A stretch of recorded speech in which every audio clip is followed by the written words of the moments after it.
Hello, everyone, and thank you for joining us again for another episode of Leadership Conversations. My name is Flori Lung, and I'm so delighted to be with you today. And today I'm joined by a wonderful friend and a wonderful guest, Rune Skov. Welcome, Rune. Thank you. Thank you so much for having me. Thank you for making the time, Rune. I know you're a very busy individual, and you lead the global sales team. You lead the global sales director for an audio brand, which I was not aware of, Gryphon Audio Design. Tell us a bit about how that started, your passion for audio brands, and then how did you kind of join Gryphon, and a little bit of the story and the journey you've been on with the company. I know you had some really huge milestones very recently. You opened your kind of first mono brand store in LA, which Yep. I understand it's a huge milestone and a huge achievement. But tell us a bit about who Rune is behind the scenes and a bit about your journey with Gryphon. Yeah. Who am I? It's a good question. Long story short, I used to be a school teacher many years ago. I was working as a school teacher at a private school for 12 years. At the same time, I was having a small hi-fi shop on the side, which was, it was my passion. It was everything that I really burned for. Um, Luckily, I got invited into the industry by a company called Nordos Cables in Boston. I stayed there for 3 years, and then I was headhunted to Gryphon Audio Designs back in 2015. Um, I've stayed with the company now for 10 years, which is also a milestone. I never thought that I should hang around for such a long time, but it has turned out that Gryphon is much more than just a work. It is a lifestyle. It is like a family thing, an additional family. This is where I belong work-wise, and I just love, most of the time that I'm here with the company. Also because I'm a part of the management team, that you get to write the strategic way of thinking and finding out in which direction we want to move. So that's like a very compressed story of me getting into the audio business. But it all started, actually, my interest in audio and music when I was a kid, listening to music with my grandfather. It was mainly classical music. And at my parents' place, it was pure rock and roll. It was David Bowie, it was Cream, it was Jimi Hendrix, and so on. So I got the best from both worlds. And that interest of music, and especially the audio equipment, grew very rapidly throughout my teenage years and into my 20s. I was swapping amplifiers every 6 months and stuff like that. So, yeah. So I really got into the industry as a hardcore audiophile. So it was my hobby that I turned into a lifestyle. Wow, that's so inspiring. It's like you find something you're passionate about and you don't have to work every single day of your life or any day of your life. No, no, no. It doesn't feel like that. For me, I think I can compare it to be like an professional footballer or whatever. You have a passion that you dream about your entire life, that you practice for to become better at, and so on. And then eventually you end up living from it. It becomes, your daily bread and butter. And it's the same for me. And that's probably why it doesn't affect me if I work 30 hours a week or I work 60 hours a week. It really doesn't matter. It's Yeah, just part of my life. and you get to explore different cultures. So you shared with me before we went live that in the last 2 weeks you lived in 3 time zones. So you've been in the United States for the grand opening, then you've been in Denmark, and now you're in Shanghai. Is that correct? Yeah, Yes. yeah. So I so what are you learning from working with across different cultures? Because I imagine in your work you have to build relationships and to also lead your sales teams, but also build relationship with clients, with distributors, with dealers, right? In these different cultures, like what would be some of the things that you learned by doing that? I think, being in my line of work, it is a people's business. You have to embrace human beings. you have to embrace different cultures. Because like right now, I'm sitting here in Shanghai. 2 weeks from now, I will be in Guangzhou, also in China. But it's a different culture. It might be under the same country name, but the culture in Guangzhou is different than here in Shanghai. And the culture in LA that I just came from is very different. So it's about being, I think you need to be humble to understand and absorb the different cultures, the differences, and then really, really embrace that we are not all the same. We might look the same on the outside, but we live different lives, and I really like that. I really enjoy that.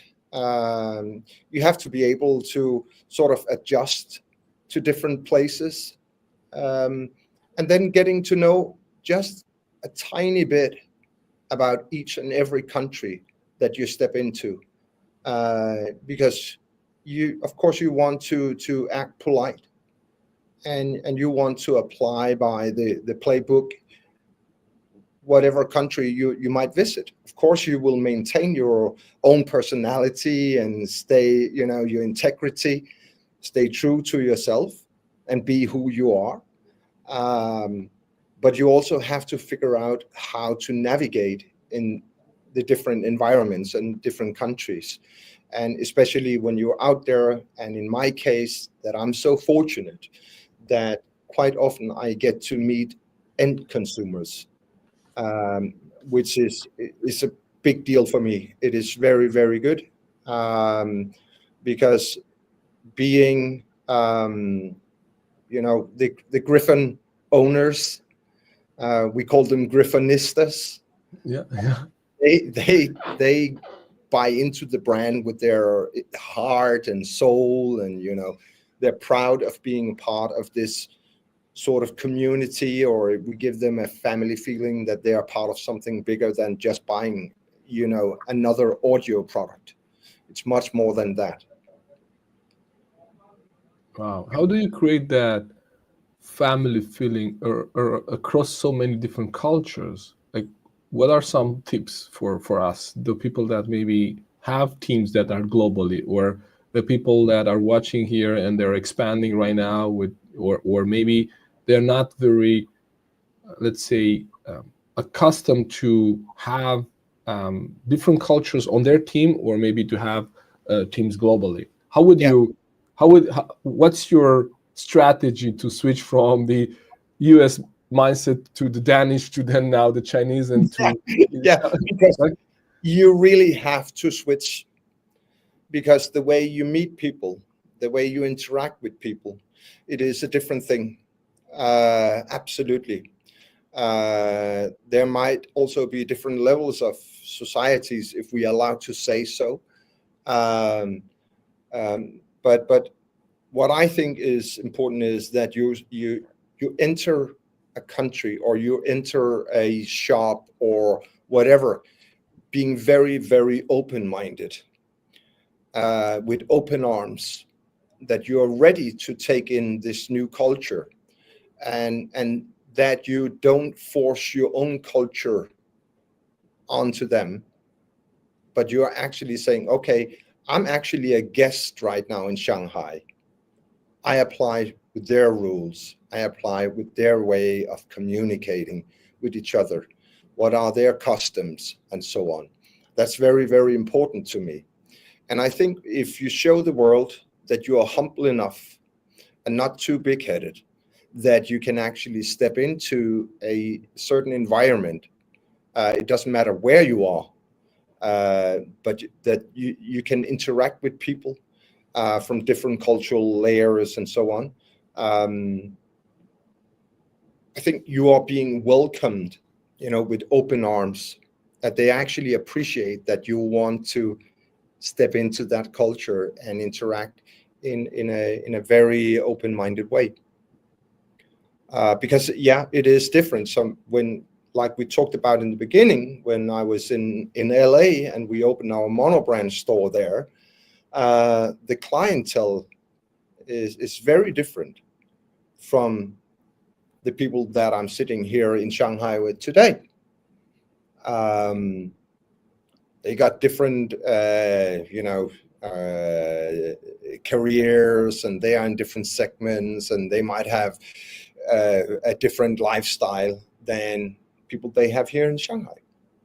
And you have to be able to adapt that and understand that. Yeah, I love that. And I'm reminded now of, I think it's a saying that John Maxwell says, is that our ability to connect with someone would increase our ability to influence them.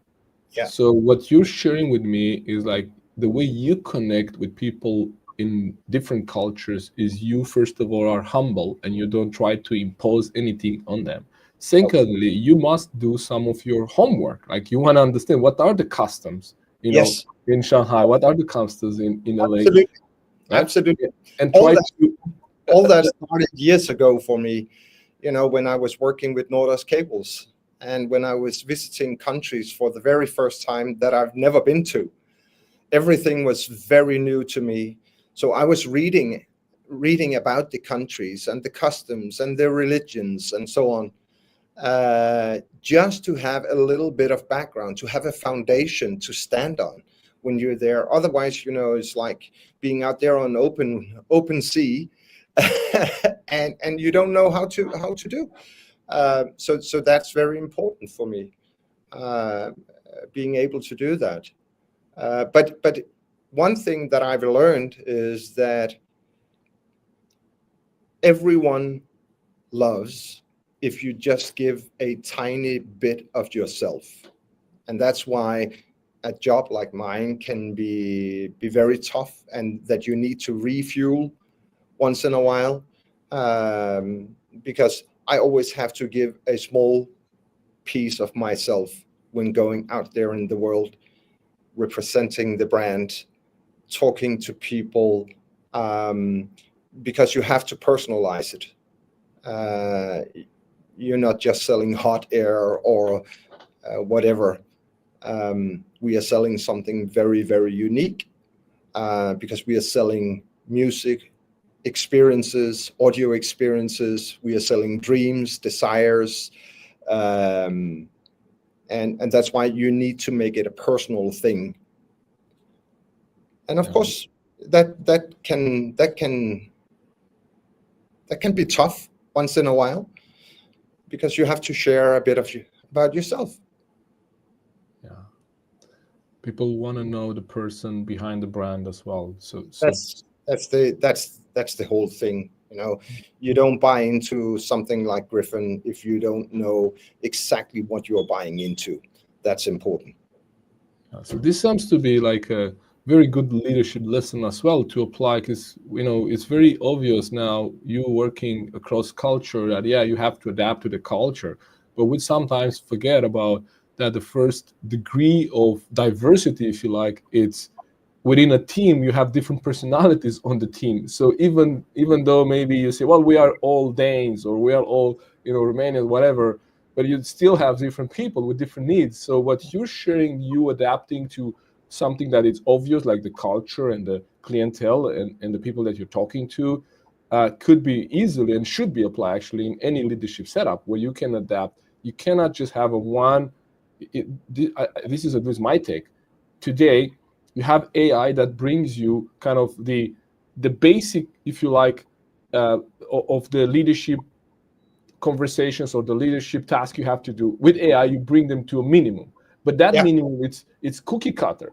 So AI could do a lot of cookie cutter things for you. It can help you as a leader, but it's your personalization, the way you actually put it into context for each individual. Because you mentioned about people look for different audio experiences, and probably they have different motivations and different reasons why they look for that. So then the solution for them would look different, which also equates to everyone on your team or our team would actually look for something different. They maybe have a personal goal they want to achieve through working, with you or with us. And so we want to know, why is this person showing up to work every single day?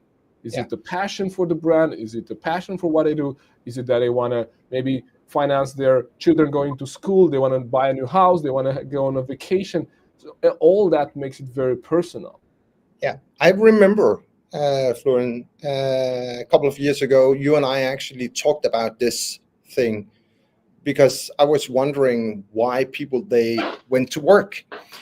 What got them up in the morning and why did they go to work? Did they have the same desire to go to work as I have, or was it the same goal? And at one point I was just, assuming that people, they went to work because it was a passion thing and they just loved the brand and they loved what we do and so on and what we stand for. And I was kind of, imposing that on people, that they should share my mindset. But it turned out it was completely different.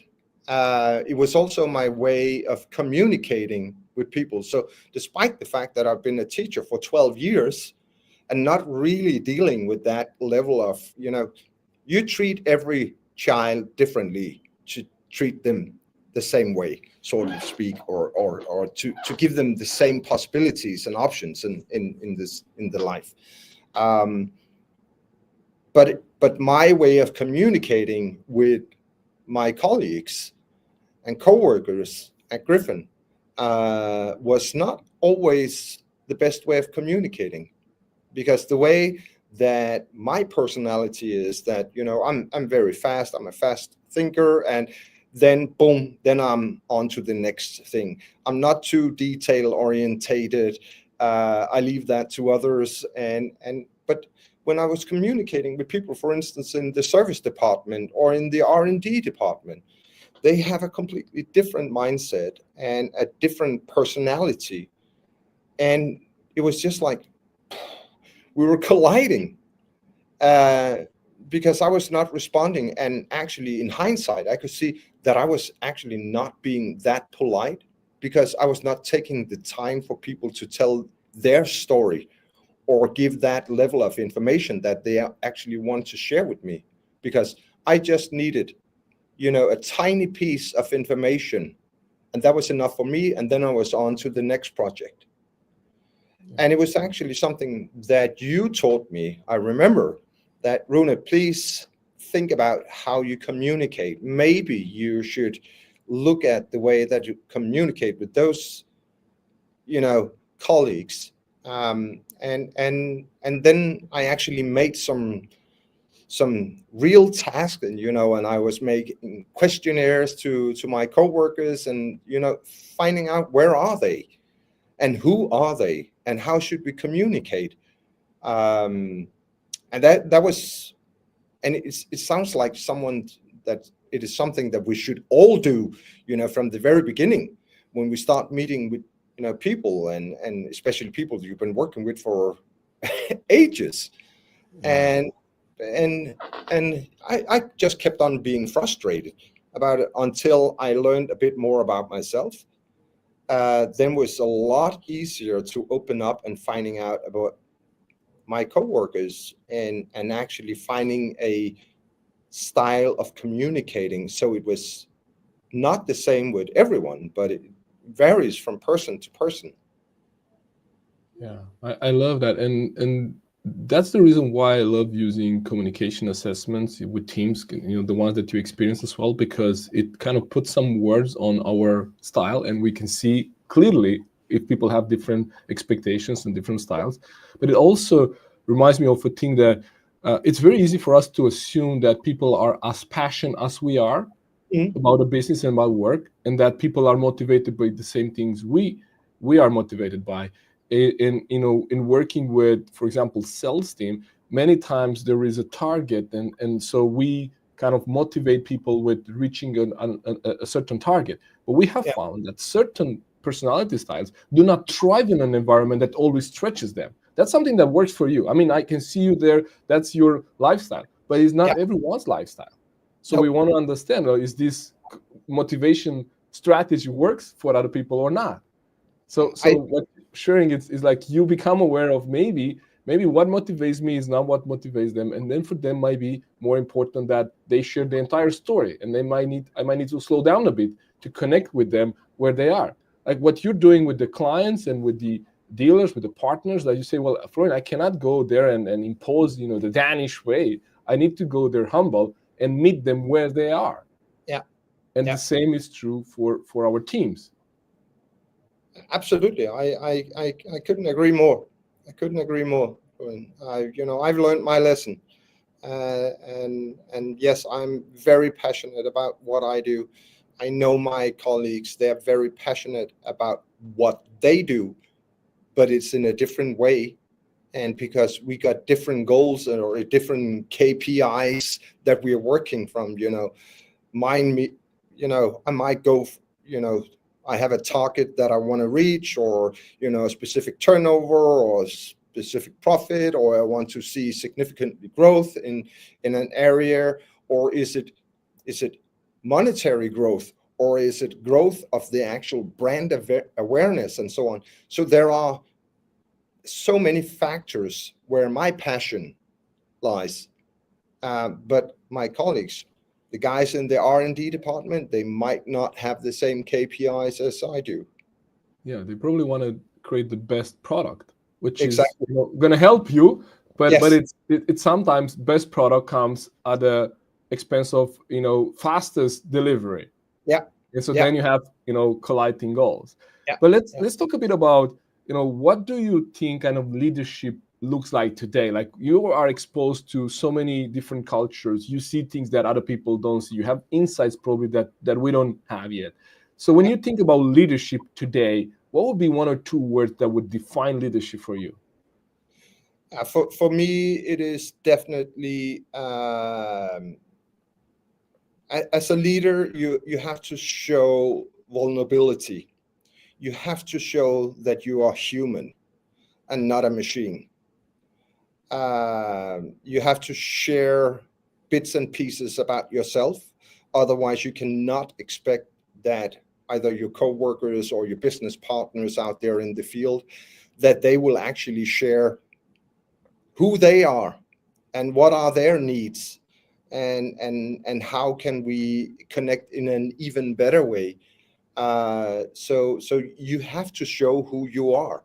You have to be able and comfortable enough, to put your guards down.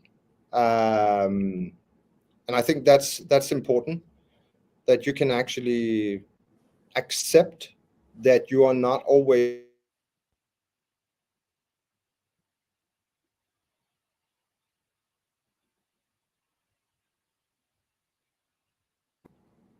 being in the front always. Sometimes you just have to step back a little bit, and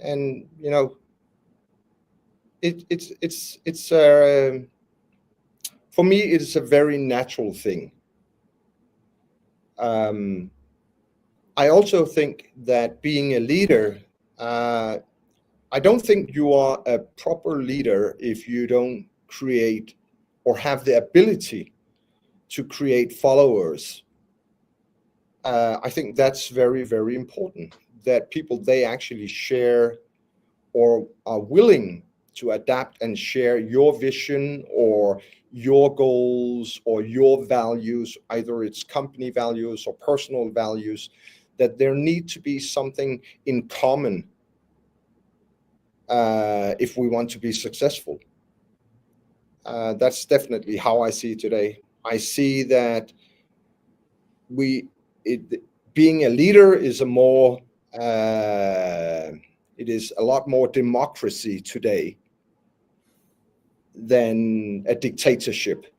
Yeah, and this comes from someone that's been exposed to both the Asian and the Western cultures, right? Because that could be something that we assume that it's, oh, this should be true everywhere, right? If you live in Europe or you live in the United States. Yeah. So kind of what you're saying is, people should want to follow you. You cannot really force people to follow you. That makes you a leader. And then also being able to connect with people where they are, by being vulnerable. Yeah. By sharing of who you are. Yeah. That's so good. Given what you see, sorry, do you want to add? No, please go ahead.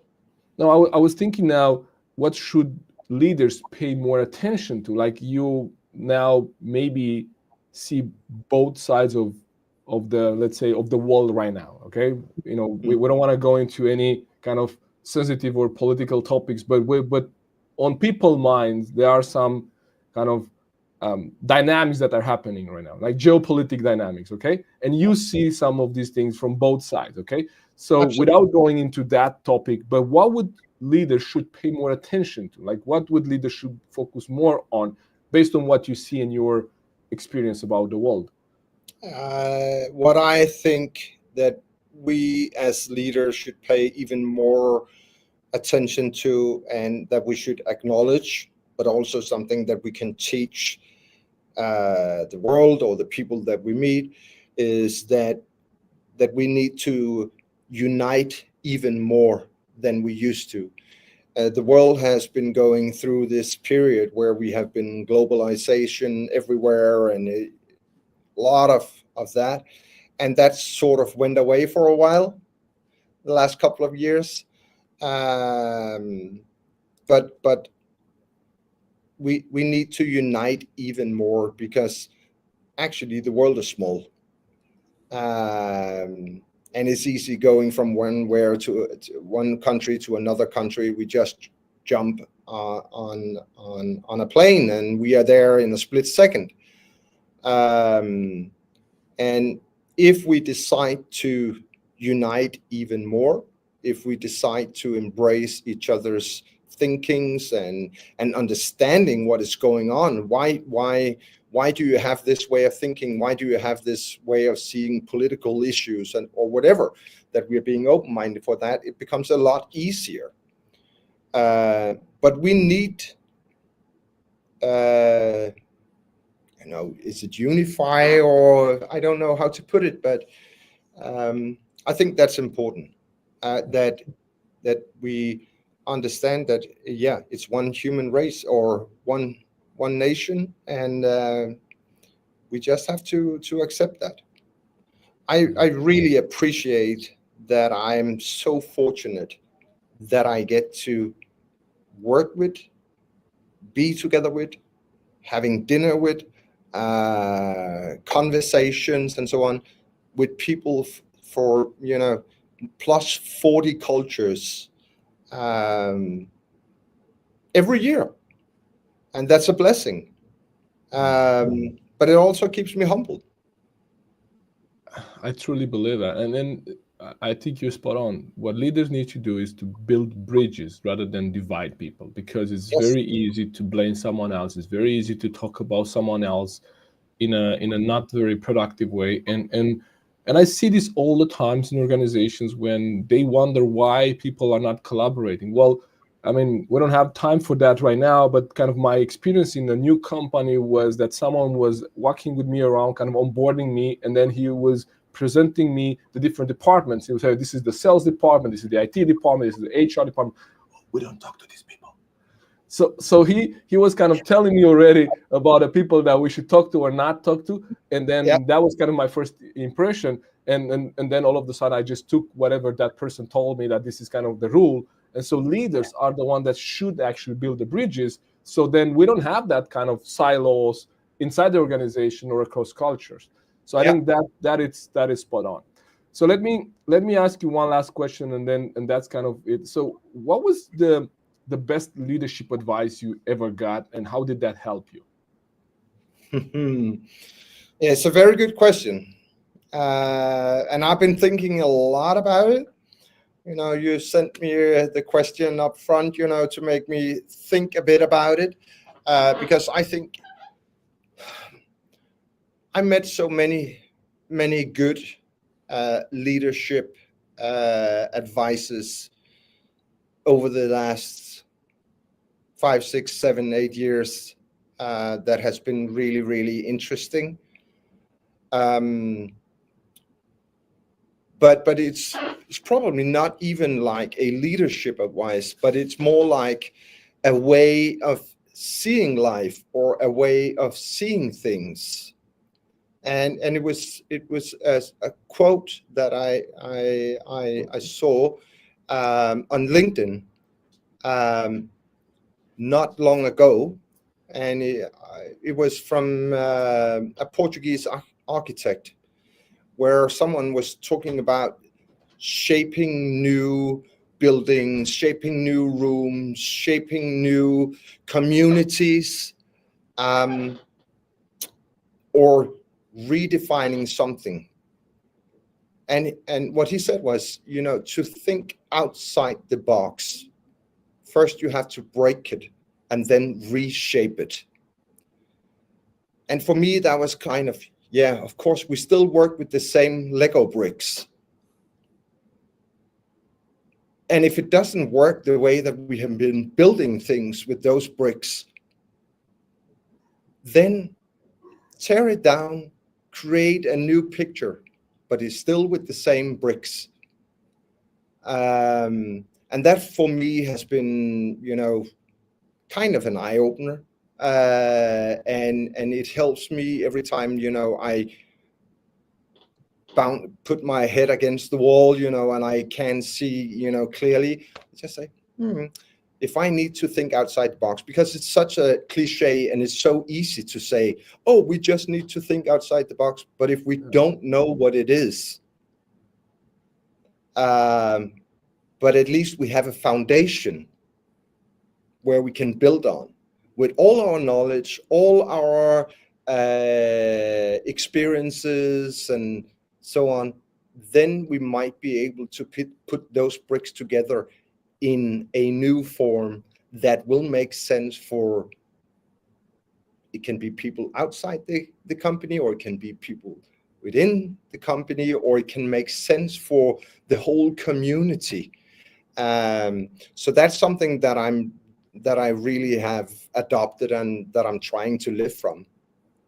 Wow, that's so good. So it also means, if I get this right, that we don't have to reinvent everything. Like, No, thinking outside the box is thinking of a different way of using kind of the bricks, if we keep that example, right? exactly, because you cannot invent the wheel every day, but you can use the wheel in different ways, or in different shapes and for different purposes. But inventing the wheel every day, that's quite a task. Yeah.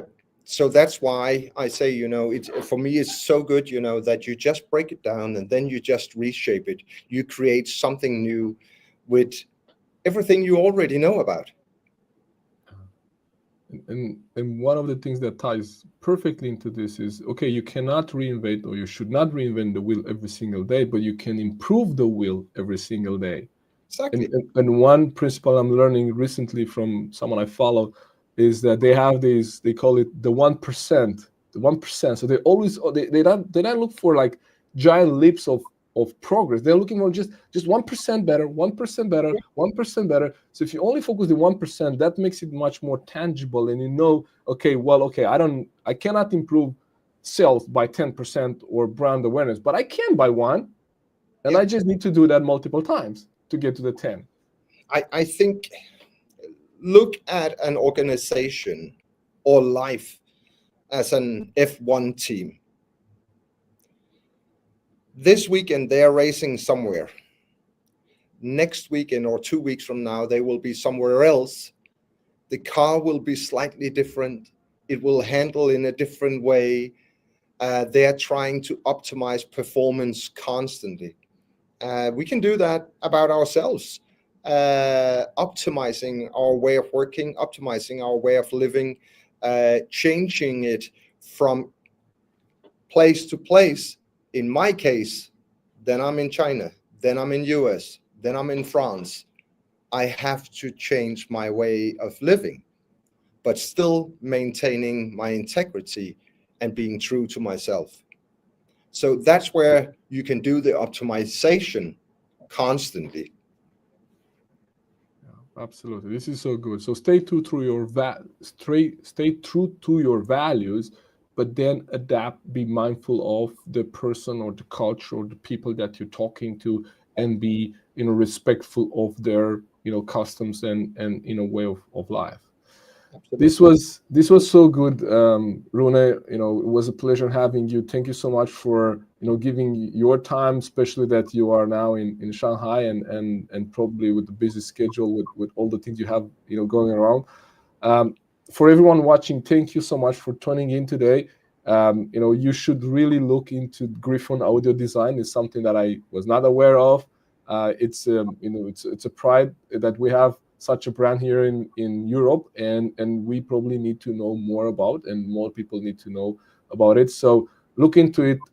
Connect with Rune on LinkedIn if you like, and then we look forward to see you on the next episode with another guest.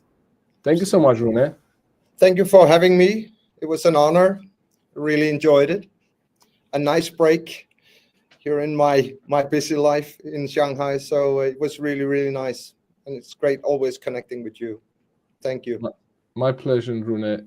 Really great having you, and I look forward to continue our conversation beyond this show. All right, take care, everyone. Thank you for coming, and see you next time. All right.